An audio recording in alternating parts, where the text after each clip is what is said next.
Hi there guys, it's Adam Martin here, and welcome back to another video. It's that time again. We've got a brand new Doctor Who collection set to unbox today, and this time we'll be going back to the 4th Doctor's era, the middle point of the 4th Doctor's era actually, because we're going to be taking a look at Season 15. Now, Season 15 is one that I never really, myself, put amongst the top brass of Classic Who seasons, shall we say. I have watched all of these stories at least once. I have some sort of impression about them, but I remember at the time watching them, we're talking now at least, probably 10 years ago for most of them, they didn't necessarily do much for me. They didn't blow my socks off. But whenever these sets come out, I'm always up for watching the stories again, giving them another chance, seeing if my thoughts have changed. I'll give my thoughts on the stories a little later, but let's have a look at this packaging. It's glad to see that even though we're now firmly into the brand new RTD era, that the logo from Jodie Whittaker's time is still being used on these sets. I believe Russell himself has confirmed that that will remain the case, just for sake of continuity, that they'll all look nice and aligned on our shelves. We can see there he is, Tom Baker, the 4th Doctor in his 4th season of adventures. He's carrying a bag of jelly babies that are flying out of his hand there. There's lots of things happening in the background, a lot of cogs and moving parts, which I guess is more of a reference to the Invasion of Time, the finale. As usual, there's a gaggle of monsters there at the front. We can see the Swarm, we can see a Sontaran. I never remember what his name is from the Sunmakers, but he's there. There's a Rutan at the bottom there. And, of course, the Fendahl standing tall at the top. I always love these covers. Lee Binding, as ever, does a fantastic job. I mean, just look at this image of Tom Baker, man. That is a picture-perfect image if there ever was one. I think this is probably one of my favourite 4th Doctor ones, to be honest with you. Do I say it's my favourite one we've had so far out of the 5 we've had? Quite possibly. It's a 7-disc set, this one, and it's rated 12. And just flicking on over to the spine before we look at the back, this is the limited edition release, so it is quite chunky, as you might expect. It's going to stand out on your shelf, absolutely. I know some people prefer to wait for the standard editions of these to come out because they take up less shelf space, and that's absolutely fine, but you might be waiting a couple of years for that. Here is the back with the little slip card on. It says, build your own Doctor Who archive with the Ultimate Collector set. So the stories featured are, of course, Horror of Fang Rock, The Invisible Enemy, Image of the Fendahl, The Sunmakers, Underworld, and The Invasion of Time. All 6 classic stories newly restored for Blu-ray and packed with extra material, including, let's have a quick flick at what we've got here, brand new updated special effects for Horror of Fang Rock, documentaries including a brand new exclusive to Blu-ray making of for Horror of Fang Rock, because of course it didn't really get one on its original DVD release.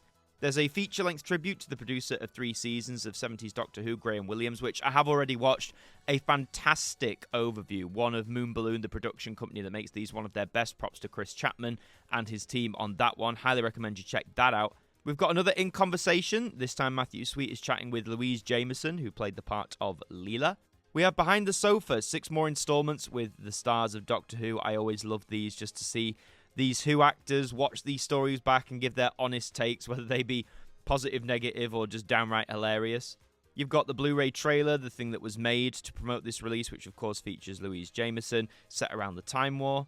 You've got immersive 5.1 surround sound for Horror of Fang Rock, new audio commentaries from Tom Baker, very exciting, a PDF written archive, scripts, and rare archival material. These sets are always chock full to the brim. We'll delve into more of those in just a little bit. But as always, it says at the bottom, each disc also contains a range of extensive special features that were previously released on DVD, such as making-ofs, featurettes, audio commentaries, info text, and much more. And this season stars Tom Baker as the 4th Doctor, Louise Jameson as Leela, with John Leeson joining as the ever-faithful robot dog, K9.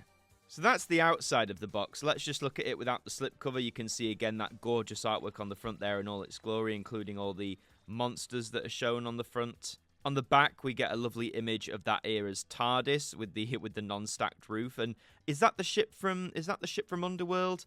I can never remember what it's called, but I think that's the ship from Underworld. But lovely vortex effect there. Opening this up then, there are 7 discs as it mentions. So disc 1 is Horror of Fang Rock. Disc 2 is The Invisible Enemy. Disc 3 is Image of the Fendahl. Disc 4 is The Sunmakers. Disc 5 is Underworld. Disc 6 is The Invasion of Time. And Disc 7 is the bonus disc, which is full of lots of lovely extra goodies. On the left-hand side here, you can see a nice little image concocted here from the Invasion of Time, where the Doctor, Leela, and K9 have arrived on Gallifrey, and they are confronted by a swarm of Time Lord guards. The Invasion of Time is such a boss story, man. I love it. I know a lot of people dislike it, but again, I'll go more into my thoughts a little bit later, but nice image there. When you open it up, you can see here we've got a shot of the TARDIS interior of the day with slightly dim lights, I think. There's something on the scanner screen there, which is pretty cool. K9's knocking about because now he's a fully fledged part of the TARDIS team, of course. In terms of what comes inside, as ever, you get a Doctor Who merchandise booklet, so, you know, full to the brim of different goodies, CDs, audios, vinyls, books, etc., etc. So that can, you know, brace your wallet for another purchase.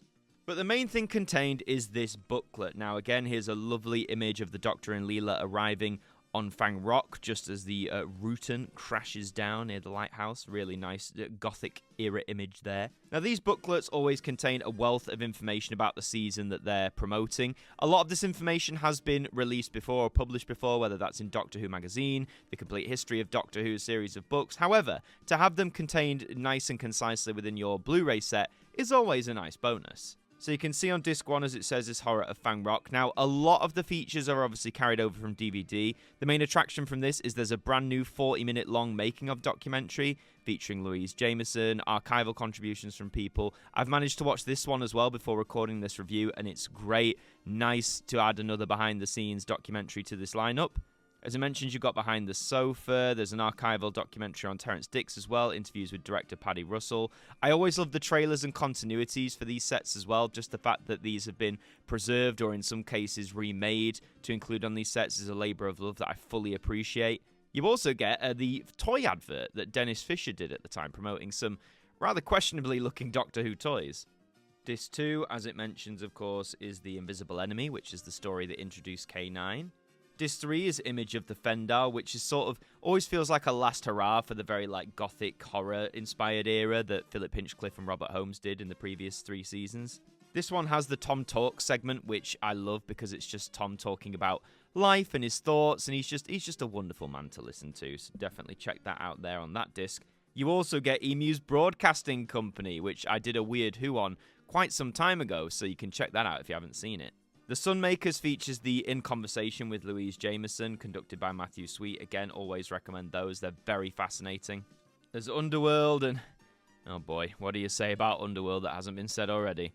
And then The Invasion of Time, which contains the Blu-ray trailer, as all of the other extras as well from the past DVD releases. Now, the bonus disc, which contains a lot of cool stuff, this has the Graham Williams documentary, which I already said is fantastic. It's brilliant. Couldn't recommend this enough. Go and check it out. You've got the Panopticon Archive, where from conventions, there's an interview there with Louise Jameson and John Leeson, the companion stars of Season 15. You've got more companion panels with Louise Jameson, Kate Manning, and Sophie Aldred from the 50th anniversary year. You've got the MonsterCon 2 convention, which was an interview with Louise from all the way back in 1986, studio clocks from back in the day, and an audio archive where Louise appears on BBC Radio Bristol. So, chock full of extras there, and on the back you can see the publicity cards of the day, one featuring Doctor Who and K9, as it says, and one featuring Leela. So that is your booklet. Very nice stuff there. Always nice to have a disc-by-disc breakdown of what's on where.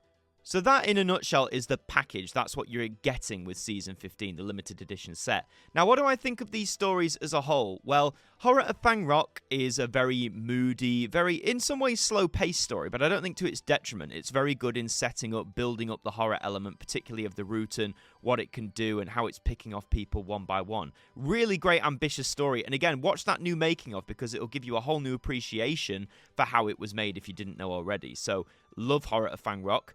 The Invisible Enemy is also very ambitious in a very different sense. You know, the sort of going inside the Doctor's body, that Fantastic Voyage-esque miniaturization. It works in some places, it doesn't work as well in others, but a lot of people just remember this story for the fact that K9 gets introduced. And we love K9, who doesn't love K9? But I think this one for me fell sort of in the middle of the road. Image of the Fendahl, again, is sort of, it feels like a Season 14 story almost, you know, the fact it's very dark and moody, like Fang Rock is, but it very much feels like it could have fitted into that Hinchcliffe and Holmes era.